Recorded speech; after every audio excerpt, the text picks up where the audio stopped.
Tonight I want to talk a bit about timing. Have you ever had an experience where you've completely mucked up the timing of something? For example, the other day I was cooking some chicken and it was all in the oven and was almost ready, and I thought it needs another few minutes, and then went back and got caught up in my Netflix show, and the chicken was very crispy by the end of it. I just totally mucked up the timing. Have you mucked up something like, a time when you're expressing your love for your crush a week after they started a relationship with another person? That was a long time ago, but yeah. Or maybe you've come out with some really witty and funny jokes that just flop because the timing wasn't right. I wouldn't know about that. All my jokes are perfectly timed. So have you got a story of bad timing where something you just did not get the timing right? If you're brave, you can write it in the comment section. You don't have to, but if you're brave, you can. Timing is important. And I asked a friend of mine, can you give an example of where timing is important? And so I'm really thrilled that Richard has put together this wonderful video for us about where timing can be important. So I'll hand over to Richard. Hi, I'm Richard. For those who know me well, they know that I like to eat my food. And I'm really, really hungry. So I've just turned on the barbecue and I've got this idea. I really want a sausage and I want it on bread. So here we go. I've got to go and make it. Oh, hang on. The sausages. They're in the freezer. Oh, grab those. Grab myself some bread. And let's go and put them on the barbecue. It's all a bit crazy here, So here I am, got my sausages. The barbecue sort of warming up. Get the knife out. Sausages open. Just in the freezer, Alright, good place to store your sausages. I think, I'll just get them on the barbecue. Oh, they're not sizzling very much yet. Oh no, they're just, I'll separate them.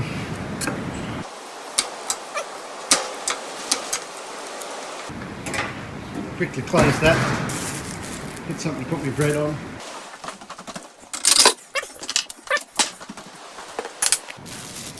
Do you think my timing's wrong? Get the bread.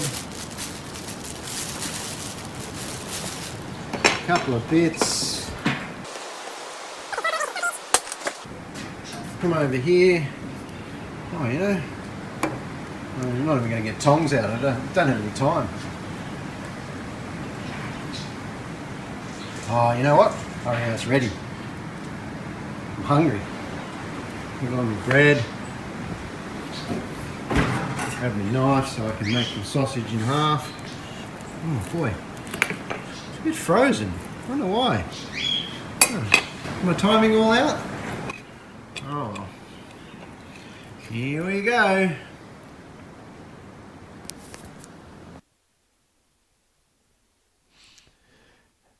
That was great. Thanks, Richard. I don't know if you quite got the timing right, but yeah, it's a good example of what happens when you get the timing wrong. The funny thing about that is Richard's always very organised, and so that would never happen in real life. I would have loved someone like Alex, who plays golf a lot, to explain why timing is important when you're playing golf, because apparently it's not how hard you hit the ball, it's how well you can time the shot so that the head of the club somehow stays on the ball for longer. I don't know, I don't understand. Or even someone to explain why timing is important in a car engine. I really don't understand that. But the point is that timing is important. And sometimes we hear this idea that we got to trust in God's timing. Trust in God's timing. I did some Google searches just on trust in God's timing and found all these, little quotes pop up. Things like, God has perfect timing. It just takes a little patience and faith, but it's worth the wait. Or, I heard your prayer, trust my timing, sign God. there's a lot of these ideas that we just got to trust in God's timing. And whilst I want to affirm that sentiment, I don't think it's quite as easy as these inspirational quotes make it. You see, we live in a society where we're really used to having things done, well, instantaneously. We don't like waiting anymore. You know, when I was younger, we had to watch the television show live. Now we just want it on demand.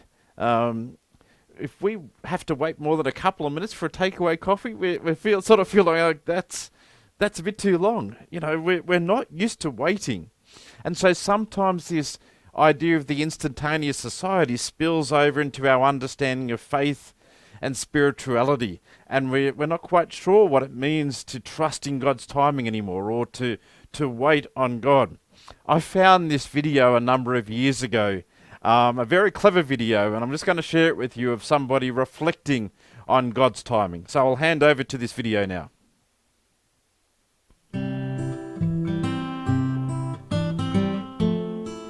There are times in life when we are anxious for something we have been praying for to happen, but we must remember that everything happens on God's time.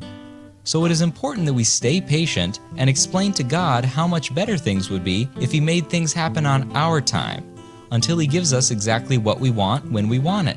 It's not that God's time is bad, it's just that life would be so much smoother if God answered all of our prayers precisely when it would be most convenient for us, so that we wouldn't have to spend as much time faithfully waiting for God to provide for us. So the next time one of your prayer requests seems to be happening on God's time, demand that He give you exactly what you deserve immediately. These have been Deep Thoughts from a Shallow Christian. Now, I got to say that is satire. I'm not suggesting that is what we should be doing. But it does sometimes reflect how we feel. That line about how life would be so much smoother if God did things when we wanted things to happen. Sometimes that's a little bit closer to the truth than we would like to admit. So tonight, what I'd love to do is to share a few stories from the Bible. One main one, based on our Bible reading, and some other glimpses of stories of people who had to wait and to trust in God's timing. And I'm going to use a phrase later in this sermon about active waiting. What does it mean to be actively waiting for God? So let's jump into this main story that was from our Bible reading for tonight. The experience of David waiting to be king. There is so much that happens in David's life that I could tie in with this, but instead I'm going to try and give you a 90-second summary of David's life up until our Bible reading. You see, David was the youngest of 7 brothers, and David was always looked down of his size, and he was called a runt sometimes. But on an amazing day, the prophet Samuel came and said that God had chosen David to be the next king of Israel. But there was just a catch. He had to wait. He had to wait until the current king, King Saul, died. He had to wait for the right time to become king. And in the meantime, he did a number of other things. He killed a few lions and bears, and even had the faith to take on the Philistine giant Goliath and win. David was a hero, and everybody loved him except for the current King Saul. King Saul became very jealous, and on numerous occasions actually tried to kill David. To the point that David eventually decided that hanging around Saul was not a good idea, and he took off and was on the run, basically hiding from Saul. And Saul was chasing him, trying to find him so that he could kill him, because Saul didn't want David to become king. So basically, David's on the run, waiting out time, waiting for the time where Saul will eventually die and be the right time for him to become king. Which brings us to today's story. And as a boy of about 10, this was one of my favourite Bible stories. It's got a story about a king going into a cave to relieve himself. And as a 10-year-old boy, this is as good as it gets. Even more amazing was this idea that not only was Saul in there relieving himself, But King David was in the same cave. Talk about getting caught with your pants down. All right, let's put our 10-year-old boy humour aside for one moment and just work through what had happened here. I am sure that David could not believe his luck. You see, because Saul was king, he would have demanded some privacy and would have left all of his, soldiers and bodyguards outside the cave. And so here was David's chance. David and his men hiding in the back of the cave, and Saul in the cave by himself, distracted. No wonder David's men said, "Go for it. Go for it. Kill him now, and you will be king." And David must have been tempted. After all, this is what he'd been waiting for such a long time. Maybe this was God's timing. This was just too big of a coincidence that Saul chooses the cave that they happen to be hiding in to relieve himself. This has to be God's timing. Besides, who cares about how it comes about? As soon as Saul dies, the period of waiting is over and David becomes king. He must have been tempted. But David didn't. David just doesn't kill Saul. Instead of cutting off Saul's head, he cuts off a piece of his robe, saying, How can I kill the Lord's anointed? Or in terms of what we're talking about tonight, timing, how can I kill the king before it's the right time for me to become king? He does that nice bit at the end of the reading of confronting Saul and saying the fact that he could have killed him but didn't. But in real terms, in terms of timing and waiting, nothing really changes in this story. See, David's still waiting to become king. And even though Saul is saying, I won't kill you, he continues to try and kill David, and David continues to be on the run. Waiting on God's timing is a thing that comes up in different places in the Bible. And for some reason, it almost is like that God is okay with this idea of us waiting. So let me give you a few other examples. In Genesis, we have the story of Abraham and Sarah. And Abraham was 75 years old when God gave him the promise, you and Sarah will have a son, and that there'll be as many descendants as stars in the sky. Wonderful promise. But do you know how long they had to wait from that point of when they got that promise to when Isaac was born? 24 years they had to wait. 24 years. Here's another one. God told the people in captivity in Egypt that they would be freed from that sense of slavery and be granted the promised land. But it didn't happen immediately. They were in Egypt for 400 years. And even when Moses got them out of Egypt and into the desert, they still had to wait another 40 years until they got to enter into the promised land. Why the wait? Why the wait? It doesn't take you 40 years to cross that desert. Why the wait? But the longest stretch of waiting that comes in the Bible is when God gave the great promise of the Messiah, a Saviour to be born, someone to come and to save the world, a Messiah. What a promise. And God's people were really excited about this promise. And they waited. And the timing was just unbelievable. They waited not 5 or 10 or 100 years. They waited generation after generation after generation, century after century. God made this promise of a Messiah and then seems to go silent. It was about 600 to 700 years that they had to wait. Then strangest of all, when Jesus did come, when the Messiah was born, only a few recognized the fact. Even though they were waiting for so long, they missed it. And even when Jesus was here and taught, and his disciples were waiting for Jesus to bring this kingdom about, but then Jesus dies, and as we know the Easter story, came back, was resurrected, and was getting to the point where he was just about to ascend back into heaven. And had the disciples still asked the question, well, what about this new kingdom that you're bringing? When are you going to restore the kingdom? And he says, go into Jerusalem and wait. They're still waiting. They're still waiting. So they go into Jerusalem and they wait for the Holy Spirit. And that didn't mean this time of waiting was over. In Romans 8, which we studied in the morning service just recently, but we studied at night church last year, Paul talks about that even though we can see that God has done the work of salvation as bringing restoration to the whole world and creation, we're caught in that period of still waiting for that to be fulfilled. And so we too wait anxiously for the day that God will give us full rights as his children, including this restoration of all creation. We wait patiently. And this idea of waiting just keeps going on through the Bible, right to the very last chapter of the Bible. In the very last chapter of Revelations, the second last verse, it says this: the one who testifies to these things says, behold, I am coming soon. The whole Bible, it seems to be about waiting. Even at the end of the Bible, we're told to wait because Jesus is coming back soon. The obvious question that seems to come at this point is, why? Why does God make us wait?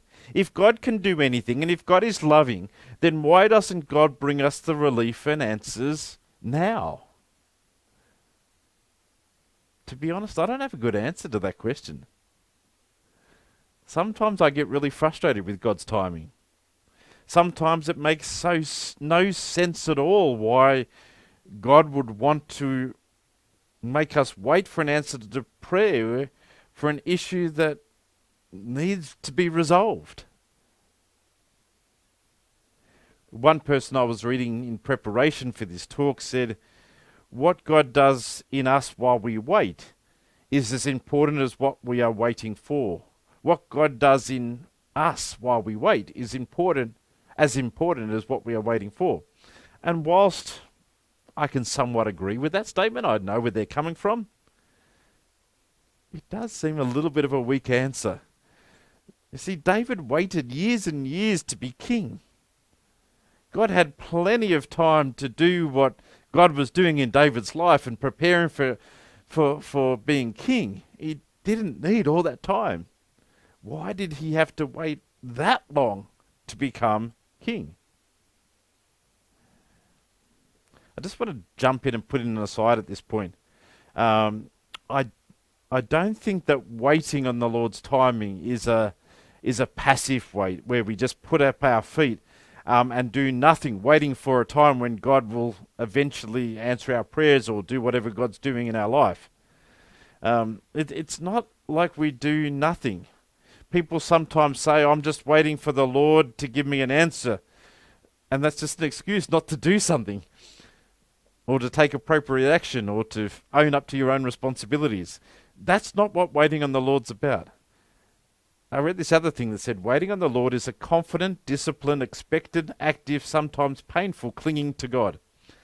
Waiting on the Lord is a continual daily decision to say, God, I trust in you and I'll keep following your ways, even though the circumstances of my life are not quite turning out the way that I wanted them to.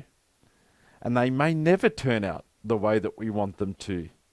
But waiting on the Lord just sort of says, I've put all my eggs in your basket, God. There's no plan B. I'm with you and I'm going to stick it out with you because I trust in what you're doing. In that way, we can't completely understand why we have to wait. We just trust. I used an example in a sermon last year that I found from Henry Newen, where he was talking about this idea of waiting and trusting. And he used a story that a friend of his was a trapeze artist. And he was trying to explain the special relationship between the trapeze who jumps and the catcher who catches. And he says, the flyer is the one who jumps and the catcher is the one who catches. And the relationship is really important. When the flyer swings high above the crowd on the trapeze, a moment comes where they have to let go. And they arc out into the air, and their job is to remain as still as possible and wait for the catcher to catch them. The flyer does not catch the catcher. The catcher will catch the flyer. And I'm just imagining that trust where you launch yourself off and just hang there and wait for the catcher to come through and grab you. The flyer must wait in that timing with absolute trust, Nguyen says. Trust in the fact that the catcher will catch them. Trust in the timing. Look, I don't know if this has been helpful tonight. And I know that some of you are in a vulnerable moment right now. It's not been a great couple of weeks in our community. And I don't know what you're going through. I don't know why sometimes we need to wait for things to get better, or wait for an answer to come to us, or wait for what God is doing. And sometimes it feels like we're that flyer. We're just hanging there in midair, and we're not feeling those hands of God catching us yet. But I just want to encourage you. Trust in God's timing. Can we be patient? I know it's hard, but the catcher will catch us. The catcher will catch us. As I said earlier, this can be an active waiting. We continue to pray while we're waiting. We continue to do the things that we're doing, following in God's ways. It has to be balanced out with that trust, that patient trust.